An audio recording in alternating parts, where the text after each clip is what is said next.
Mengantisipasi lonjakan penumpang saat Ramadan dan perayaan Idul Fitri, KSOP Selat Panjang mulai melakukan pengawasan perlengkapan keselamatan kapal yang home base di Kepulauan Meranti. Sejumlah speedboat dan kapal feri dilakukan uji petik oleh petugas.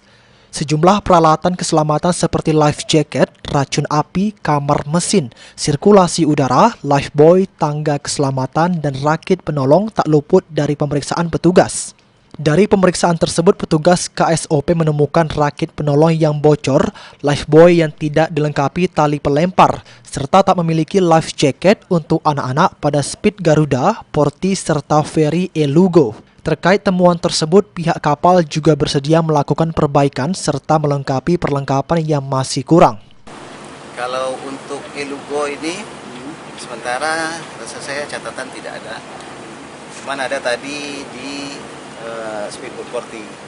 Speedboat Porti pertama untuk lifebuoy-nya tidak dilengkapi dengan tali pelempar.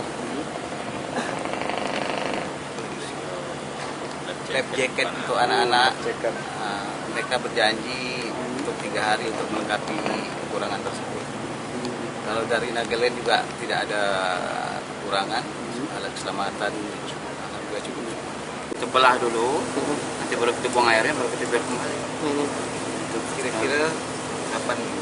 Besok udah bisa dikerjain, hari Minggu bisa dikerjain. Minggu kapal tak jalan, kapal standby kita bisa ada waktu untuk kerjain. Sesuai instruksi Dirjen Perhubungan Laut, Kementerian Perhubungan, uji petik akan digelar hingga 15 Mei mendatang.